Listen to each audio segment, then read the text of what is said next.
Très chers téléspectateurs de 14 TV Gabon, bonsoir. Soyez les bienvenus pour ce flash d'information du mercredi 16 avril 2025 dans le Magistère universel. Dans le texte de sa catéchèse publiée ce mercredi 16 avril 2025, le pape François a ouvert un nouveau cycle jubilaire intitulé Jésus-Christ, notre espérance, en proposant des méditations sur les paraboles racontées par Jésus qui rejoignent les images et les situations de la réalité quotidienne tout en forçant chacun à se positionner. À l'exemple du fils prodigue, le pape François assure que l'amour est toujours un engagement. On sait qu'il y a toujours quelque chose à perdre pour rencontrer l'autre.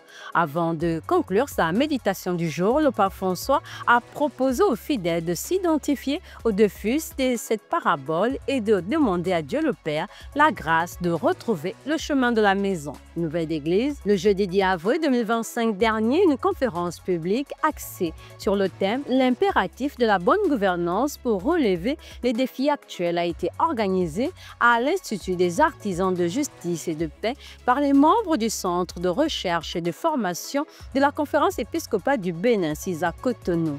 Le but des organisateurs, rappeler la neutralité politique de l'Église et l'urgence d'un retour de l'économie et de la finance à une éthique en faveur de l'être humain.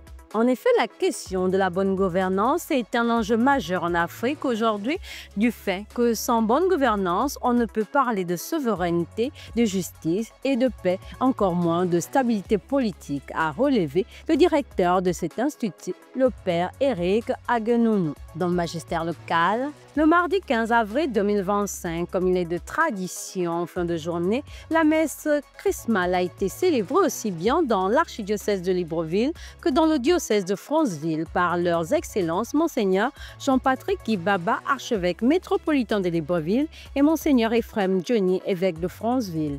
Ce même jour, l'évêque du diocèse d'Oyem, Monseigneur Jean-Vincent Doyen, a également présidé l'Eucharistie en la paroisse Sainte-Thérèse d'Angone, tandis que Monseigneur Mathieu Madéga Boakéyan, évêque de Mouila, a présidé la messe à la cathédrale Saint-Jean apôtre. Au cours de ces célébrations eucharistiques, les évêques ont béni les huiles devant servir aux malades et catéchumènes et consacrer le crème. Cette huile qui servira au sacrement à caractère indélébile ainsi qu'à oindre les autels. Ce fut également au cours de cette messe que les prêtres autour de leurs évêques susmentionnés ont fait la rénovation de leurs engagements sacerdotaux. Église en marche, la célébration du dimanche des Rameaux et de la Passion du Seigneur a donné aux fidèles de la paroisse cathédrale Saint-Jean apôtre de Mouila et partant de tout le diocèse de célébrer l'entrée triomphale de Jésus à Jérusalem. Après la bénédiction des rameaux et la procession avec les rameaux, les fidèles ont participé à la célébration eucharistique présidée par l'administrateur, l'abbé Élie Ndouimana. Dans le diocèse d'Oyem, les ouvriers apostoliques du diocèse d'Oyem étaient en retraite spirituelle du dimanche 13 au mardi 15 avril 2025 avant la célébration chrismale. Le thème de cette retraite du clergé d'Oyem, la prière comme acte de confiance et de dépendance, a été conduite par l'ordinaire du lieu, son Excellence Monseigneur Jean-Vincent Doyen. Une étape significative dans la vie du clergé gabonais en ce qu'elle témoigne de l'engagement constant de l'Église à renforcer la fraternité sacerdotale, à soutenir les prêtres malades, à planifier des événements jubilaires et enfin à assurer la formation continue des séminaristes. Pour les prêtres, c'est une occasion de réflexion sur les défis pastoraux actuels et de renouveler leur engagement à la mission évangélisatrice. La messe d'action de grâce de cette retraite a été présidée par l'abbé Dietrich et son nom abbé Solo, vicaire de la paroisse Immaculée Conception de Bitam Centre. Dans la rubrique Société, le monde entier célèbre ce mercredi 16 avril 2025 la journée mondiale contre l'esclavage des enfants.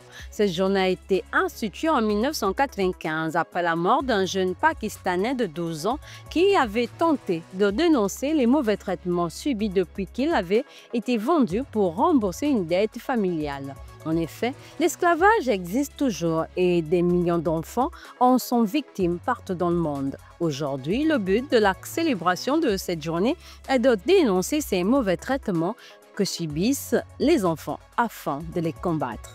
Chers téléspectateurs de 14 TV Gabon, c'est ainsi que s'achève votre flash d'information de ce mercredi 16 avril 2025. Nous vous remercions de l'avoir regardé. On marche vers les 200 ans de l'histoire de l'évangélisation de l'Église catholique au Gabon. Gardons la foi, l'espérance et la charité.